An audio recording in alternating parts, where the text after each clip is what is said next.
Have you ever felt like you're constantly scanning the room, reading people's expressions, and trying to predict what's going to happen next? It's like having a superpower, but one that you can never turn off. This feeling, this state of being constantly on high alert, is called hypervigilance. And for many, it started way back in childhood.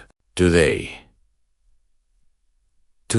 we're going to talk about the hidden world of hyperware kids and explore how those early experiences can shape us into hypervigilant adults. Imagine being a child in a world that feels unpredictable or unsafe. Maybe there was frequent conflict at home, or the emotional climate could shift in an instant. To cope, you learned to become a little detective. You paid close attention to the tone of voice, the sound of footsteps, a subtle shift in someone's mood. You weren't just being observant. You were trying to ensure your own safety, both emotionally and physically. This isn't about being nosy or overly sensitive.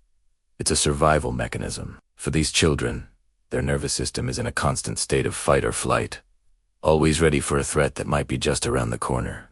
This hyper-awareness often comes with a set of hidden struggles. While these kids might seem mature for their age, able to read adults like a book, on teens see that they're exhausted. Their minds are working overtime, processing every tiny detail. This can lead to anxiety, difficulty sleeping, and a constant feeling of being on edge. They might find it hard to just relax and be a kid because their brain has been trained to look for danger, not for fun. They might also become people pleasers, believing that if they can just keep everyone happy, the environment will stay safe. This is an immense burden for a child to carry, and it's one they often carry in silence. So what happens when these hyper-aware children grow up? Well, the survival mechanism doesn't just switch off when they leave home. It becomes a deeply ingrained part of who they are. The hypervigilant child often becomes a hypervigilant adult. That constant scanning of the environment continues, but now it plays out in the workplace, in friendships, and in romantic relationships. You might find yourself overthinking every text message, analyzing every word in a conversation, and constantly worrying about what others think of you. You might assume the worst in ambiguous situations, jumping to conclusions that someone is angry or disappointed with you, even when there's no real evidence. This constant state of alert is mentally and physically draining. It can manifest as chronic anxiety, social exhaustion, and a deep-seated fear of conflict. You might find it incredibly difficult to trust others because your childhood taught you that people and environments can be unpredictable. You might build walls around yourself to feel safe, which can paradoxically lead to feelings of loneliness and isolation. You're always waiting for the other shoe to drop, making it hard to ever feel truly relaxed or secure in your relationships. It can feel like you're living life on a tightrope, constantly trying to maintain balance and avoid a fall. One of the most challenging aspects of adult hypervigilance is its impact on relationships. You might be incredibly empathetic, able to sense your partner's needs before they even voice them.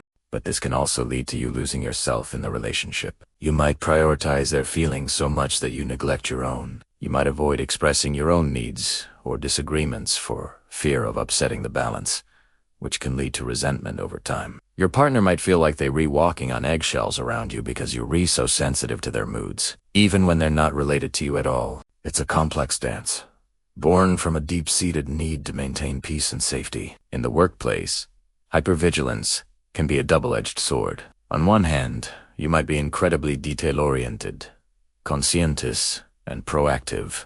You anticipate problems before they happen and are often the go-to person for solving complex issues. But on the other hand, it can lead to burnout.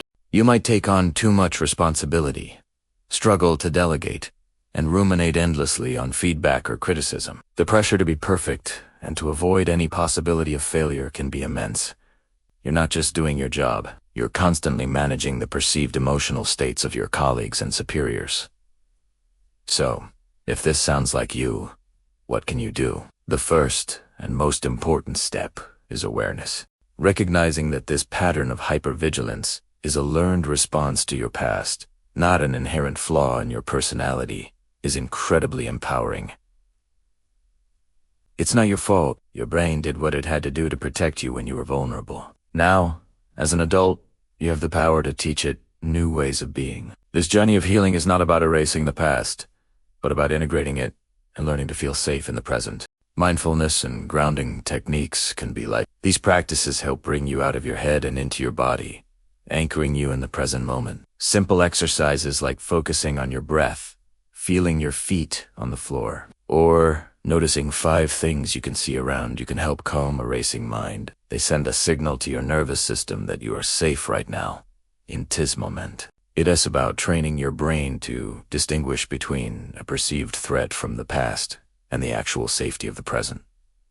This doesn't happen overnight. It's a skill that you build with practice, just like any other. Seeking professional support from a therapist who understands trauma can also be incredibly beneficial. A therapist can provide a safe space to explore the roots of your hypervigilance and develop personalized strategies for managing it. They can help you learn to set boundaries, communicate your needs effectively, and build healthier relationship patterns.